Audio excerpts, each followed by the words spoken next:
जय श्री राम। हर हर महादेव। नमस्कार, आपका स्वागत है आपके अपने चैनल में।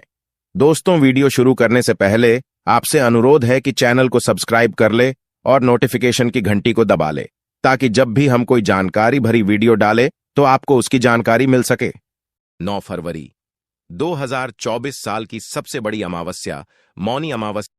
कैसे एक ही रात में आपकी किस्मत पलट जाएगी और आपको आपके सभी कष्टों और संकटों से मिल जाएगी मुक्ति। दोस्तों, ऐसा दुर्लभ और दिव्य संयोग करीब 400 वर्षों बाद पड़ने जा रहा है।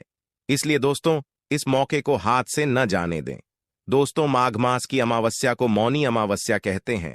माघ मास में गोचर करते हुए भगवान सूर्यदेव जब चंद्रमा के साथ मकर राशि पर आसीन होते हैं तो ज्योतिष शास्त्र में उस काल को मौनी अमावस्या कहा जाता है। हिंदू धर्म में मौनी अमावस्या का बहुत महत्व है। धार्मिक दृष्टि से यह तिथि बेहद महत्वपूर्ण मानी जाती है। शास्त्रों के अनुसार मौनी अमावस्या के दिन गंगा स्नान का विशेष महत्व बताया गया है। मौनी अमावस्या के दिन पीपल के पेड़ की तथा भगवान विष्णु की विधिपूर्वक पूजा करने से विशेष फल की प्राप्ति होती है। तो मौनी अमावस्या के दिन मौन रहकर स्नान और दान करने का विशेष महत्व माना गया है। इस दिन किया गया दान, पुण्य और पूजन का अन्य दिनों की अपेक्षा हजारों गुना पुण्य प्राप्त होता है और ग्रह दोषों के प्रभाव से भी आप राहत महसूस कर सकते हैं। ऐसा माना जाता है कि इस दिन पवित्र पितृलोक से संगम में स्नान करने आते हैं और यहाँ देव और पितरों का संगम होता है। शास्त्रों के अनुसार मौनी अमावस्या के दिन पितरों को प्रसन्न करके पितृदोष से मुक्ति पाई जा सकती है। ज्योतिष शास्त्र में इस दिन करने के लिए कई आसान उपाय बताए गए हैं। ऐसा माना जाता है कि इन उपायों को करके पितृ प्रसन्न होते हैं और सुख समृद्धि और दीर्घायु का आशीर्वाद देते हैं। दोस्तों, अगर आप भी अपने जीवन में भगवान श्री हरि विष्णु की कृपा पाना चाहते हैं तो इस वीडियो को लाइक करें, कमेंट में जय श्री हरि जय मां लक्ष्मी लिखना ना भूलें। दोस्तों, माघ माह की अमावस्या तिथि 9 फरवरी सुबह 8:02 पर हो रही है। वहीं इसका समापन 10 फरवरी प्रातः 4:28 पर होगा। ऐसे में मौनी अमावस्या 9 फरवरी शुक्रवार के दिन मनाई जाएगी। मौनी अमावस्या पर गंगा ब्रह्म मुहूर्त से ही शुरू हो जाता है और पूरे दिन चलता है। दोस्तों, इस दिन स्नान का शुभ मुहूर्त प्रातः 5:21 से शुरू होगी। दोस्तों, माघ मास में भगवान सूर्यदेव के पूजन का विशेष महत्व बताया गया है। मान्यता है कि माघ मास में पवित्र नदियों, कुंड और पवित्र सरोवर में स्नान करने से सकारात्मक ऊर्जा की प्राप्ति होती। कहते हैं कि यह ऊर्जा व्यक्ति को कई प्रकार के रोगों से भी बचाती है। ऐसा भी माना जाता है कि इस तरह माघ मास में अनुशासित जीवन शैली को अपनाने से व्यक्ति को कई प्रकार की समस्याओं से मुक्ति मिलती है। तो मौनी अमावस्या के दिन मौन रहकर व्रत रखें। पहले व्रत का संकल्प लें। भगवान विष्णु की मूर्ति या तस्वीर का पीले फूल, केसर, चंदन, घी का दीपक और नैवेद्य के साथ पूजन करें।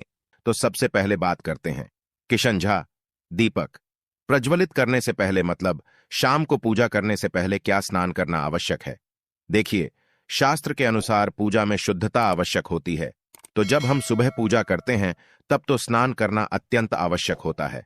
सुबह बिना स्नान की जा नहीं करना चाहिए, लेकिन शाम की पूजा आप हाथ मुंह धोकर भी कर सकते हैं। जरूरी ही है आप स्नान करें। अब देखिए, आप चाहे तो वस्त्र भी बदल सकते हैं या फिर आप सिर्फ हाथ मुंह धोकर कुल्ला करके भी पूजा कर सकते हैं। अब देखिए, जैसे कि आपको शाम के समय पूजा करनी है तो दिन में भी आप शुद्धता का ध्यान रखें। जैसे कि आप जब भी टॉयलेट जाते हैं, बाथरूम जाते हैं, तब उस समय शुद्धिकरण जरूर कीजिए। कुल्ला जरूर करना चाहिए। हर बार जब आप बाथरूम जाते हैं तो अगर आप दिन भर शुद्धिकरण का ध्यान रखते हैं तो शाम के समय बिना स्नान किए भी सिर्फ हाथ पांव की पूजा कर सकते हैं और चाहें तो स्नान भी कर सकते हैं। जैसे कि गर्मियों के दिन है तो शाम के समय भी आप स्नान करके पूजा कर सकते हैं। तो बहुत सारी चीजें आप स्वयं भी अपने विवेक से निर्धारित कर सकते हैं। अगला प्रश्न है आपका कि शाम की पूजा में दीपक इस समय जलाना चाहिए। तो देखिए, शाम को जो पूजा का समय होता है वह गोधूली बेला का समय होता है, प्रदोष काल का समय होता है।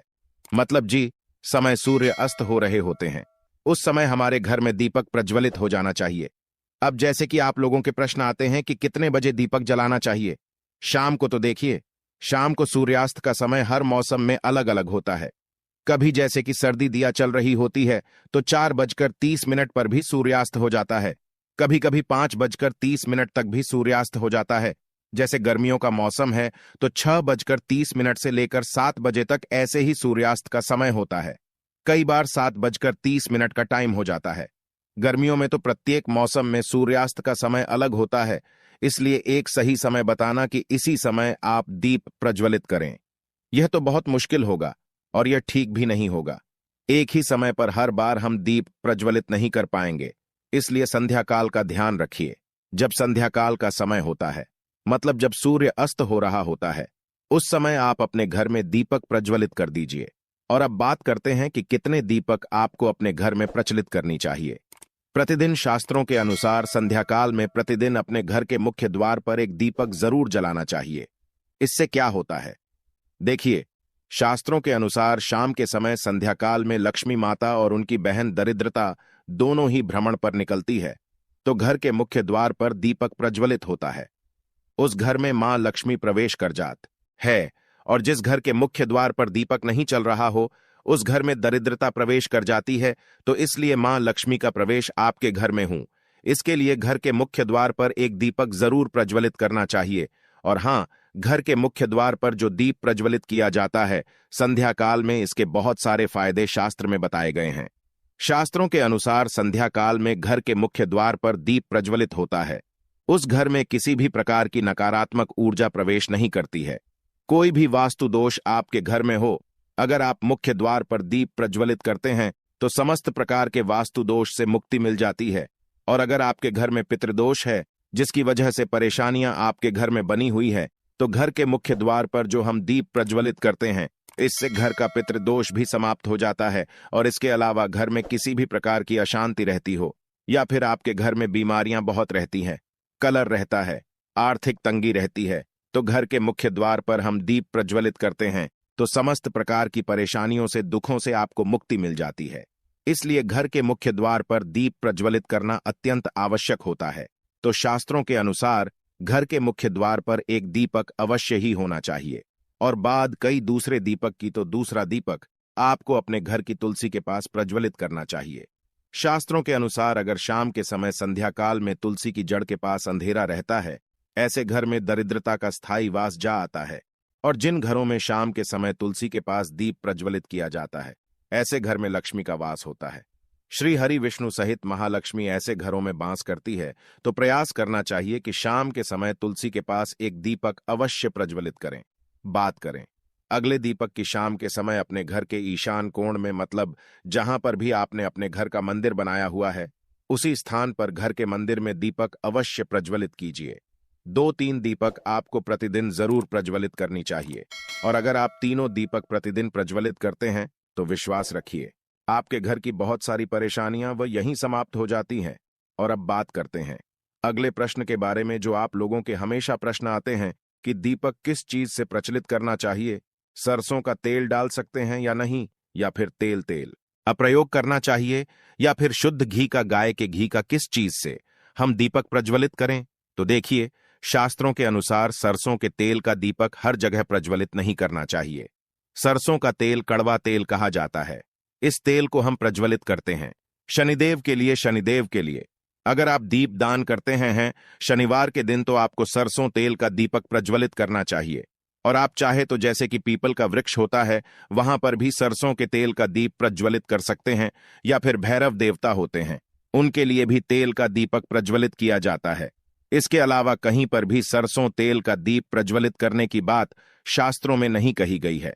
शास्त्रों के अनुसार घर में ज्योति प्रज्वलित किया जाता है, या किसी भी देवता के निमित्त जो हम दीप प्रज्वलित करते हैं, उसने गाय का घी डालकर ही प्रज्वलित करना चाहिए। अब देखिए, ऐसे समय में जबकि गाय का शुद्ध भी नहीं मिल पाता है, तब हमें क्या करना चाहिए। तब आपको गाय के घी के नाम पर जो भी मिल जाता है, या फिर शुद्ध भी मिल जाता है, उसका प्रयोग कर सकते हैं। या फिर आप चाहें तो तेल का दीप प्रज्वलित कर सकते हैं। तो प्रतिदिन जो आप दीपक प्रज्वलित करते हैं अपने घर में, चाहे आप घर के मुख्य द्वार पर प्रज्वलित करें, या फिर तुलसी के पास प्रज्वलित करते हैं, या फिर घर के ईशान कोण में प्रज्वलित करते हैं, सभी दीपक आप तिल के तेल या शुद्ध घी का प्रज्वलित करें। और हां, जब आप दीपक प्रज्वलित करते हैं जैसे कि मुख्य द्वार पर ज्योति प्रज्वलित करेंगे, या फिर तुलसी के पास दीप प्रज्वलित करते हैं, या फिर घर में भी जो दीप प्रज्वलित किया जाता है, तो ध्यान रखना चाहिए, एक चीज का कभी भी दीपक को सीधे जमीन पर नहीं रखा जाता है।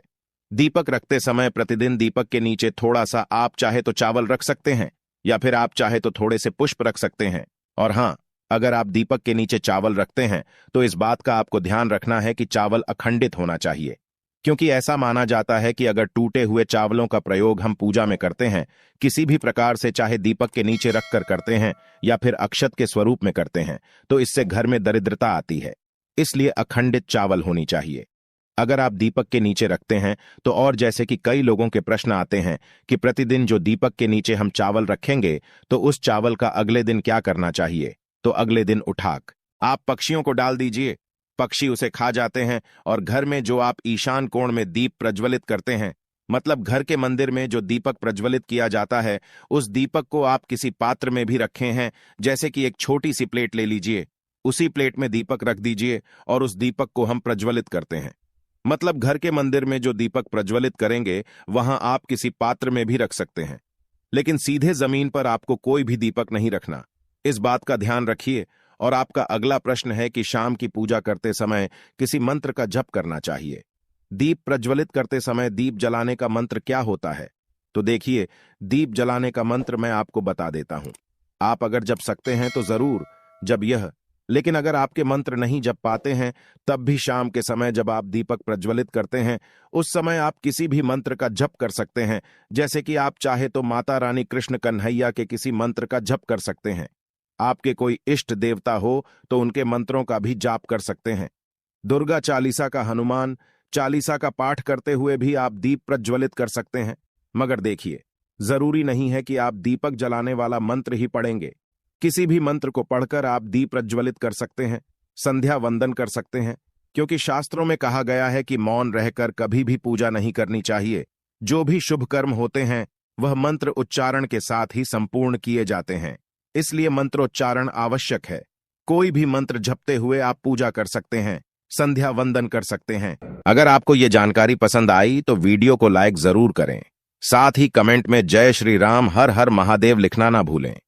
ऐसी महत्वपूर्ण जानकारी वाले वीडियो देखने के लिए चैनल को सब्सक्राइब करें। धन्यवाद।